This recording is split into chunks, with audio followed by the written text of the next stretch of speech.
overly kind introduction. I'm really delighted to be here. This is my first trip to Spain, certainly not my last, and I've been very impressed by this meeting, and of course deeply charmed by the city. It's quite remarkable. I'm here partly also as an ambassador from the International Bone and Mineral Society. As you know, in the afternoon there is a formally jointly sponsored CIOM IBMS session, and you'll be hearing more about the relationships of IBMS and CIOM, which everyone in IBMS is very, very excited about. What I'm going to talk about this morning for the next 40 minutes or so, and I'm just going to take my watch off so I can follow the time a bit. I'm going to try to speak slowly. I promised Anna, your very capable translator, simultaneous translator, that I would speak slowly. It's a problem for me. What she explained was that English uses fewer words than for the same phrases as Spanish, so that I should speak slowly for that reason. What I told her was that in the United States, where everybody speaks English, they also tell me to speak more slowly. So this will be a challenge for me, but I will try. What the first slide here shows is an example of what I want to talk about this morning, a problem with bone growth. So I'm going to be talking about bone growth this morning, osteoporosis this afternoon. This is an old slide. As you can see, it's from a paper in 1965 about, I'm an endocrinologist, as you know, and in endocrinology, this disease, pseudohypoparathyroidism type 1A, was a landmark when it was first characterized in the 1930s, long before there were any assays for hormones. Fuller Albright figured out that this hypoparathyroidism was not a disease of too little hormone, but it was the first disease characterized of hormone resistance. There was resistance to parathyroid hormone in the bloodstream. The patients become hypocalcemic, and but they don't have low PTH levels, they have high PTH levels. And it was discovered decades later that the cause of this form of the disease is one copy of the alpha subunit of G sub S, the heterotrimeric G protein that transmits the information from the PTH receptor. One copy of that subunit is damaged, can't work because of mutation. And heterozygosity of G sub S alpha is enough to cause the hypocalcemia. I won't be going in today at all into an explanation of the hypocalcemia, but it also causes a peculiar kind of short stature. These children are short, but their bones are variably short. Particularly, most affected are bones in the hands and the feet, a pattern that the geneticists call brachydactyly type E. And I'll be getting back to that in a few minutes. And what this paper showed in 1965 very carefully was it lined up a whole bunch of x-rays, serial x-rays on young patients with this problem. And it showed that there were two things wrong with the growth of the bones in this disease. The bones grew more slowly, so that even when the growth plates were open and functioning, the bones were lengthening at a slower rate than normal. But in addition to that, many of the growth plates, particularly those in the metatarsals and the metacarpals, disappeared sooner than they should have, so that there were two problems: slow growth and premature fusion of the growth plates. This disease has always been one I've been particularly fascinated about because of my interest in parathyroid hormone. And so trying to get to the bottom of the growth defect has been an interesting adventure. What this slide shows is a little bit of what we know about how parathyroid hormone works. As you can see, the hormone binds to a receptor that crosses the membrane 7 times, like more than 1,000 receptors in our body. And it couples to G proteins, either the GS protein with that alpha subunit I told you about, which when it's activated stimulates adenylate cyclase, which in turn leads to the production of cyclic AMP and the activation of protein kinase A. But also, invariably in different cells, the receptor can activate the GQ pathway with its own cascade of enzymes and ion changes that occur.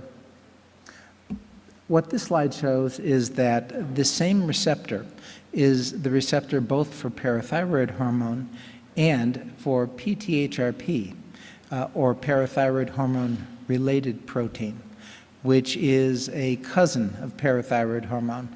Because of its resemblance at the beginning of the protein, both PTH and PTHrP can pretty much equally well activate the receptor. That's what led, of course, to the first description and then purification and cloning of the PTHrP gene, because PTHrP, when made and secreted in high amounts by cancers, can cause hypercalcemia in cancer by mimicking parathyroid hormone. But, of course, causing hypercalcemia of malignancy is not the normal function of PTHrP. And what confronted investigators like myself for many years was the question of how to prove what PTHrP was doing.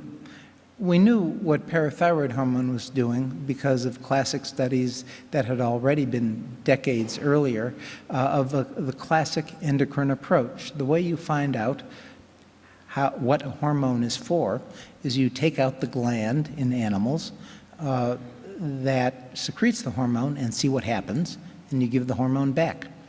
Well, there is no PTHrP gland. It turns out that most of the time, PTHrP is made locally by most tissues in the body at one time or another. So it, of course, was not possible to take out the gland to see what happened.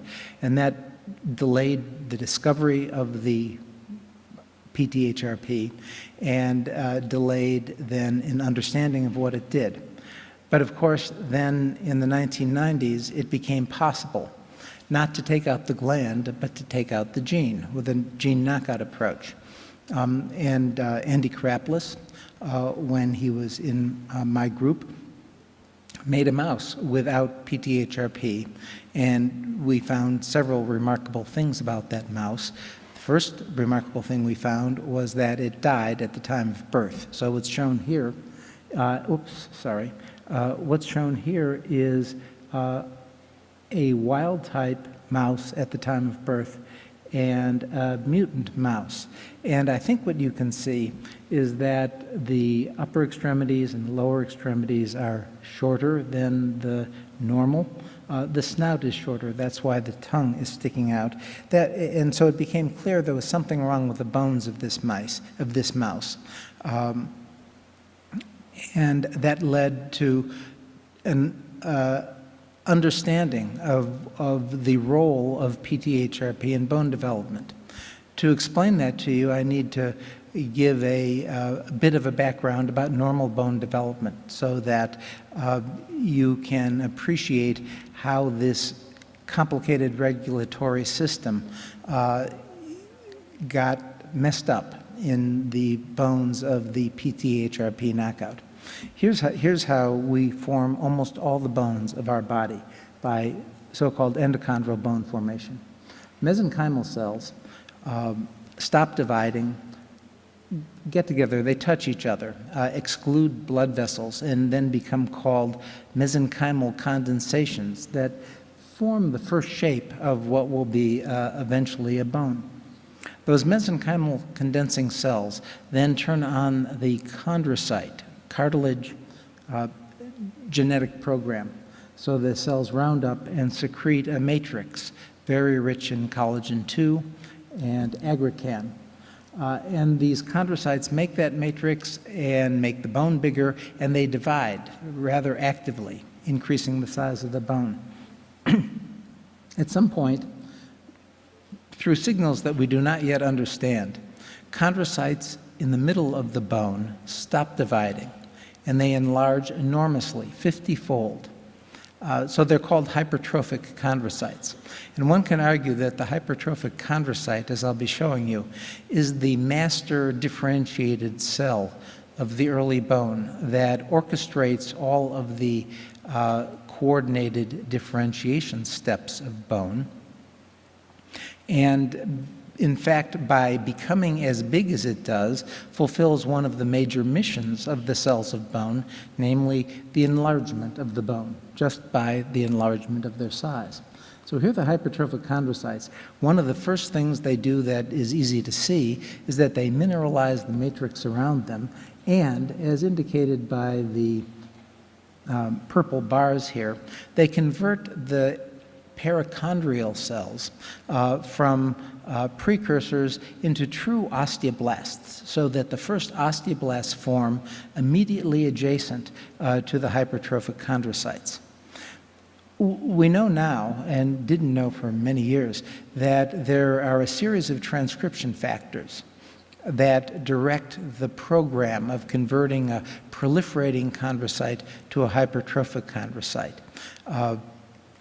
These include MEF2C and D, which one could argue, this is the work of Eric Olson, which one could argue are the true master regulators of hypertrophy. MEF2C and D do two things. First of all, they directly turn on the hypertrophic program themselves by stimulating the production of collagen type 10, for example. But they also direct the expression of the transcription factor RUNX2. You're probably familiar with RUNX2 because it's the master transcription factor for making an osteoblast. But it turns out to be a pretty important transcription factor for making mature hypertrophic chondrocytes as well. These two transcription factors are regulated by another scaffolding protein and enzyme called histone deacetylase 4, or HDAC4. Histone deacetylases are proteins that take acetyl groups off of histones. They actually take, and I'll talk a little bit more about this in a few minutes, they take acetate groups off of many proteins as well. So in that sense, they aren't awfully well named. But in fact, HDAC4 may be working as a histone deacetylase because what it's doing here is when it is in the nucleus, it binds to MEF2C and D, it binds to RUNX2, and blocks their action. In turn, HDAC4 can be phosphorylated, shown here by those 3 Ps. And when it's phosphorylated, the phosphorylated protein binds in the cytoplasm to a group of proteins called 14-3-3 proteins. And when it's in the cytoplasm, it's inactive. So HDAC4 moves from the nucleus to the cytoplasm in a way that's regulated by a series of kinases that phosphorylate the protein and phosphatases that take the phosphates off, and that's of course regulated by hormones and paracrine factors, so that HDAC4 moving in and out of the nucleus can regulate whether a chondrocyte is going to become hypertrophic or not. And I'll be getting back to that in a few minutes. So getting back to this differentiation pathway, the hypertrophic chondrocytes also attract blood vessels through the production of VEGF. And they also attract perichondrial cells that have the propensity to become osteoblasts, to travel with the blood vessels into the center of the bone. At that point, the hypertrophic chondrocytes mostly die, leaving behind a matrix that osteoblasts lay down their own matrix upon. So that's why this is called endochondral bone formation. It's bone formed on top of a cartilage mold. And these red chondrocytes on the outside are, of course, the ancestors of cortical bone, and the osteoblasts that came in with the blood vessels are the precursors of the trabecular bone, and this is called the primary ossification center. Then the bone gets longer as it does. The chondrocytes have a more complicated differentiation program that varies a bit from bone to bone. As you can see here, there are round chondrocytes at the top. There we go. Round chondrocytes at the top that turn into flat columnar chondrocytes that change the orientation of the bone from a radially symmetrical sphere to a cylinder, because these flat chondrocytes are no longer completely spherical. They're quite flat, and that means that when they proliferate, they form a cylinder instead of a sphere. And the variation between the round cells and the flat cells help to sculpt the specific shapes of bones as they develop. And then, as you can see, the flat cells, after they've proliferated a while, become hypertrophic and die. This region in many bones, this region up here, the round cell region, expands, and then in the center of it, just as occurred with the primary ossification center, hypertrophic chondrocytes can appear again in the center, attract blood vessels and osteoblasts, and form a secondary ossification center. So now you have two bone centers, a bone center up here and a bone center down here, and in between is what's called the growth plate. Round cells, flat cells, hypertrophic cells that are the engines for bone lengthening that continues postnatally until growth plates disappear. Now, they don't disappear mostly in mice or rats, but in humans, as you know, the growth plate does disappear at the time of puberty in response to estrogen action through the estrogen receptor. So getting back to the PTHRP knockout mouse, what we learned from this mouse is a complicated signaling network that determines the pace of proliferation and differentiation of chondrocytes. And this is how it works. Parathyroid hormone-related protein turns out to be made only by cells at the very ends of the bone.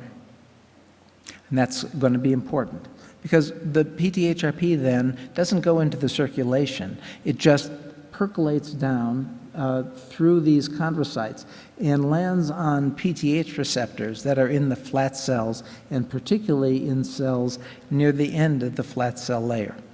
Now, as long as there's enough PTHRP available, when the receptor is activated through G sub S by and large, the chondrocytes decide that they should continue to proliferate. PTHRP suppresses the differentiation of the chondrocytes into hypertrophic chondrocytes.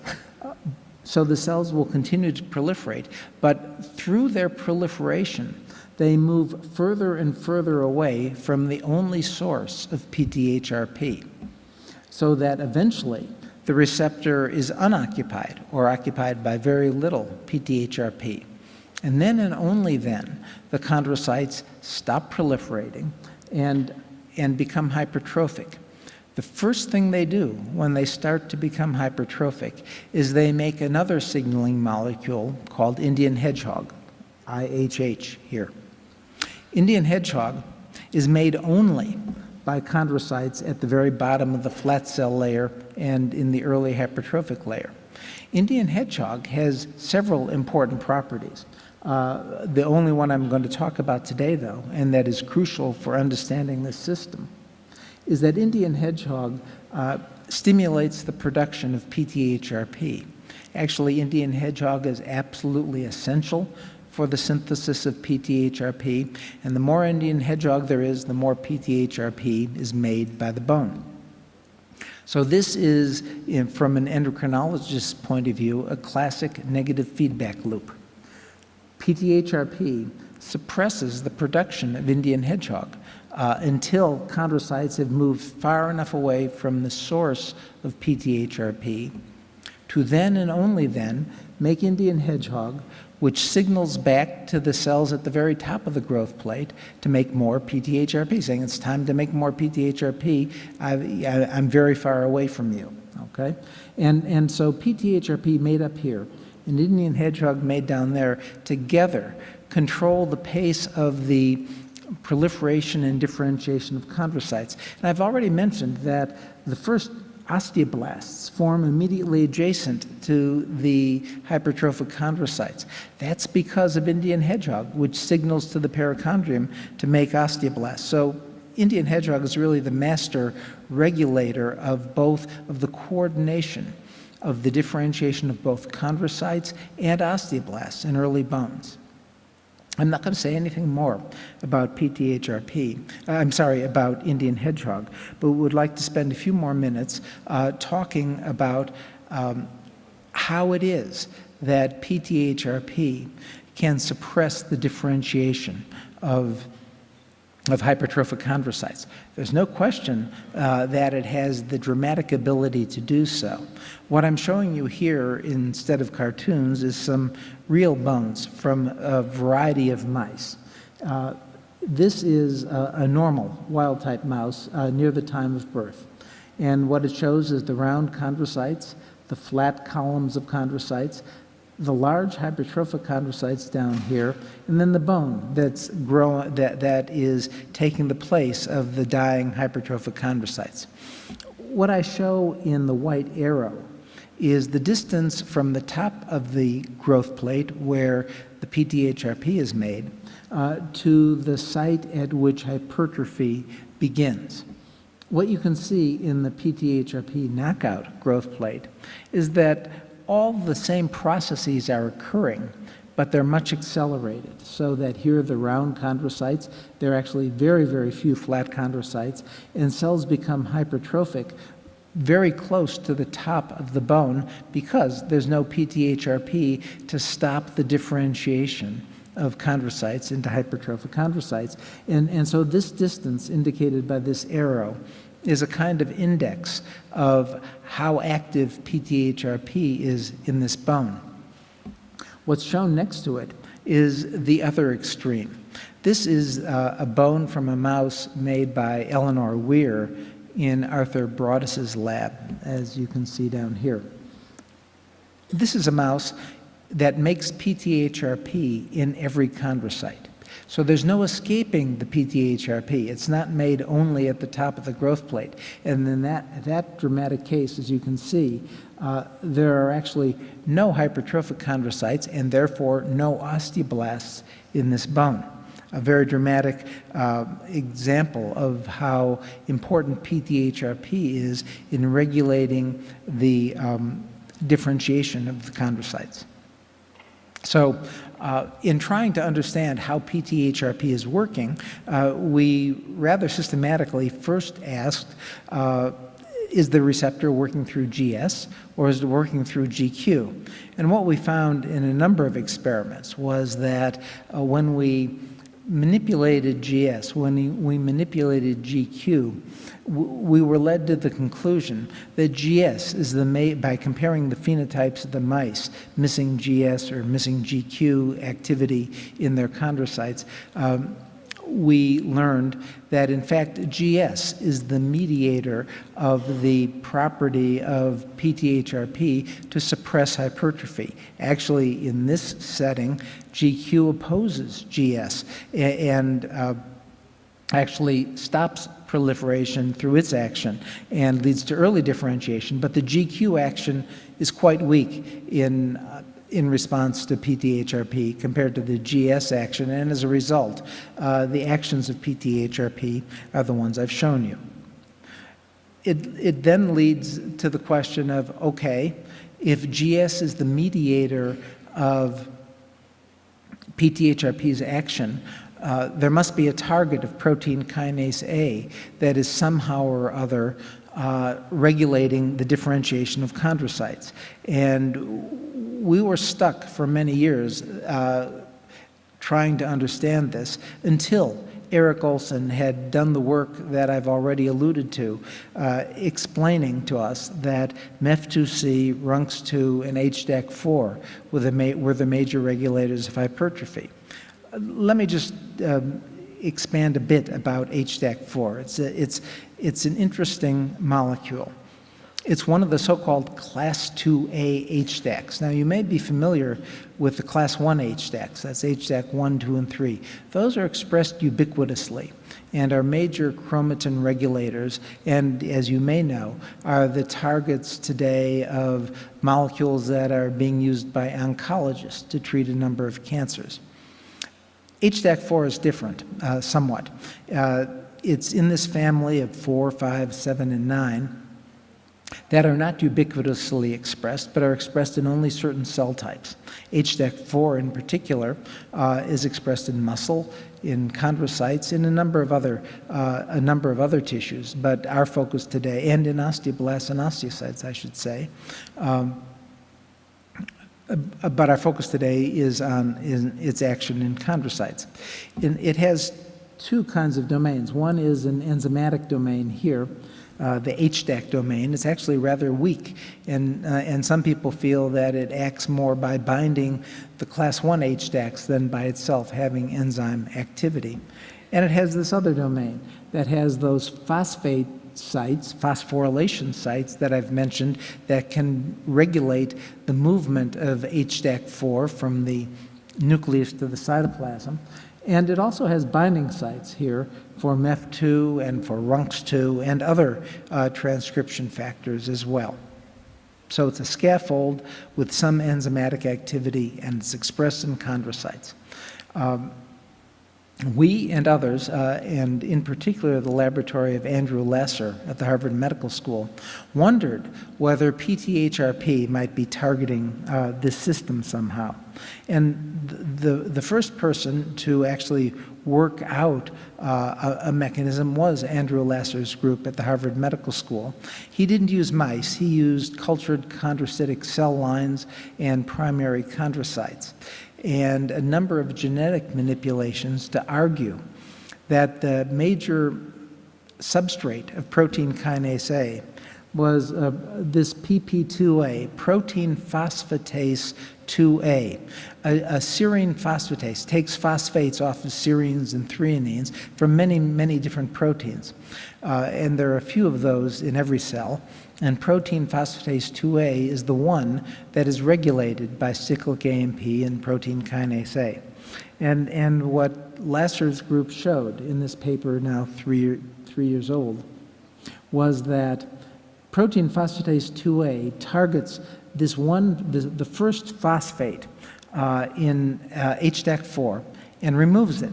And that leads to the movement of HDAC4 more into the nucleus than before. And when that happens, it blocks the action of MEF2C and of RUNX2, and therefore blocks hypertrophy, and that's how PTHRP could suppress hypertrophy. Well, at least that's how it does it in cultured cells. What our group wanted to do, in collaboration with Lasser's group, was to ask whether this hypothesis is relevant to real bones in real animals like mice and people. So we've done a number of genetic tests to see whether HDAC4 really mediates the actions of PTHRP in the way it's outlined here. The test we've now used several genetic tests, but I'm going to, because of time, only show you the most dramatic one. The idea was this. Remember that mouse in which PTHRP is expressed in all the chondrocytes so that there's no hypertrophy at all when the mouse is born? That's the overexpression of PTHRP as outlined here. The question is, what would happen if we mated that mouse with a mouse that can't make HDAC4? Well, if PTHRP needs HDAC4 to work, then the knockout of HDAC4 should reverse the actions of the overexpression of PTHRP. And that's the genetic test we performed. So here's the, at the time of birth, a tibia of a wild-type mouse, a normal mouse. As you can see, there's the round and flat layers and the hypertrophic layer and a lot of bone before another growth plate. The HDAC4 knockout looks like this. It looks a little like the PTHRP knockout. The distance from the top of the growth plate to hypertrophy is a little short, and the bone, of course, as you can see, is short. It's dramatically different from the mouse in which PTHRP is overexpressed in every chondrocyte. So what happens when we put this mouse and this mouse together in the same mouse? And the answer was a nice one from our perspective. Namely, that we get a lot of hypertrophy, we get a lot of bone formed. The bone, in fact, is of wild-type length. You can sort of see a close-up here compared to the mouse that is making just a lot of PTHRP. This mouse is making the same amount of PTHRP, but it can't work very well. There's hypertrophic chondrocytes and there's bone formed in its place. So this is an argument that HDAC4 does mediate the actions of PTHRP. Now, if HDAC4 were the whole story, then this mouse, this double knockout mouse, or the transgenic mouse with the knockout, would look exactly like the HDAC4 knockout mouse, but that isn't what happens. In fact, you can see this mouse is longer than this mouse. It actually has a somewhat longer proliferative layer. And so that's the evidence that HDAC4 is not the whole story to the actions of PTHRP, but it's a big part of the story. It turns out that HDAC5 and HDAC7 are also made in chondrocytes. So we think that HDAC5 and 7 are also going to turn out to be part of the story as well. Now, because of time, I'm going to skip the next part, which wasn't very important anyway, and just finish up by emphasizing that, again, that this story I just told you is not just a story for mice. It's also a story for humans. I've shown you that missing one copy of G-Sub-S alpha leads to shortening of the bones and premature closure of the growth plates. I didn't tell you one important thing because I didn't have time, but when we remove the PTH receptor from mice after birth, the growth plates disappear. So early growth plate closure is also a PTHRP PTH receptor, and now, as you can see here, GS phenomenon. And it isn't just GS alpha in pseudohypoparathyroidism. We've learned over the last 2 or 3 years that human mutations of PTHRP, of protein kinase A, and of HDAC4 all can present with similar bony phenotypes. Here, from Mundlos's group, is one of several families they had that are heterozygous for the PTHRP gene. And what you can see is that the children stop growing prematurely and have slow growth even before that, just as in pseudohypoparathyroidism. Similarly, the same thing happens when there is a defective regulatory subunit of protein kinase A. And also, in the last 2 years, families have been discovered that are heterozygous for HDAC4, and they similarly have the short metacarpals and metatarsals first seen in pseudohypoparathyroidism. So we think this is a system that is true in mice. We think it's true in humans, and has a lot to do with how our growth is determined. I'm going to end there, just to emphasize with this list that a large number of people have gone into the work that I've been telling you about, and in particularly Shigeki Nishimori performed the experiments on the HDAC4 system that I've shared with you today. So I'll stop there. Thank you.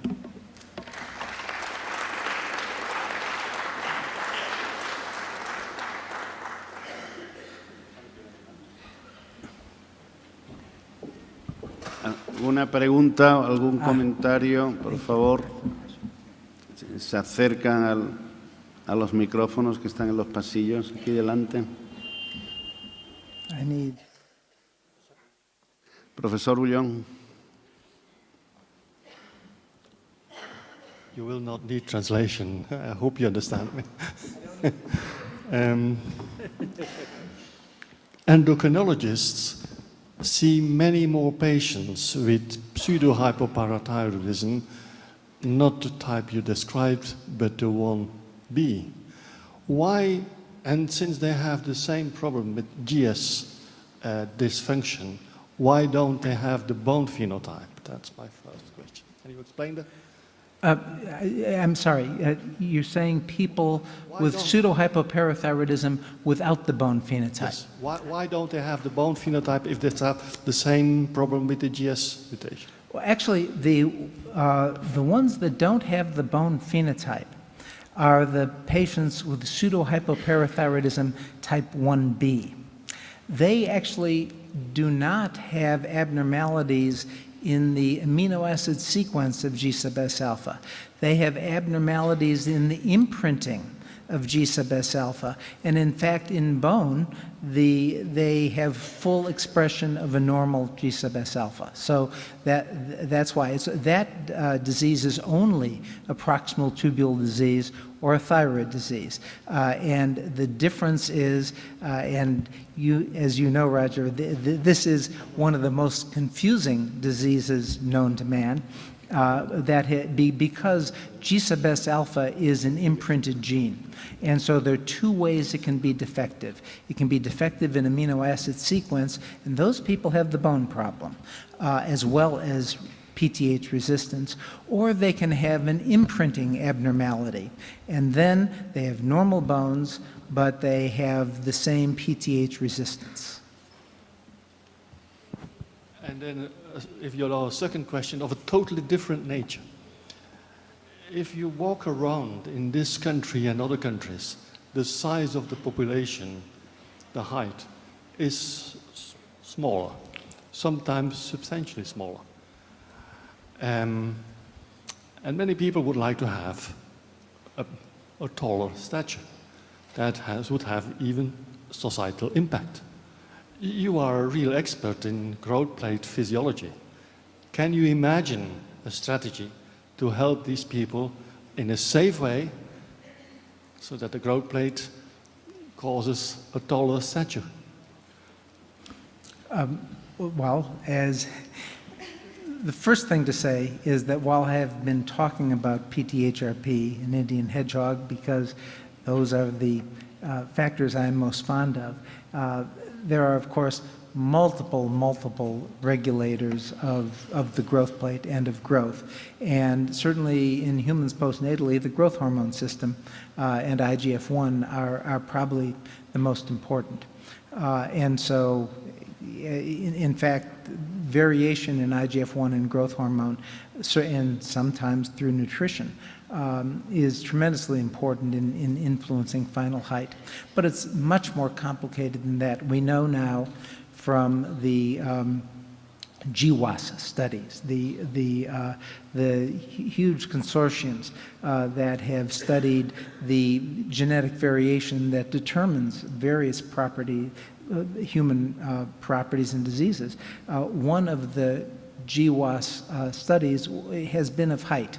And the last I saw, they had more than 400 different genes that together contribute to height. Now, some of them, in fact, may well be able to be manipulated safely. In this particular system, there is a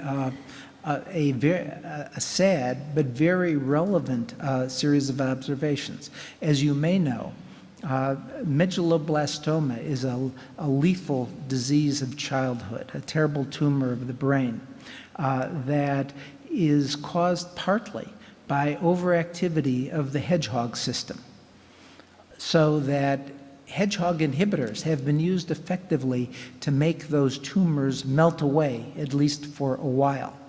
The terrible side effect of hedgehog inhibitors in children is that the children stop growing after a month or two.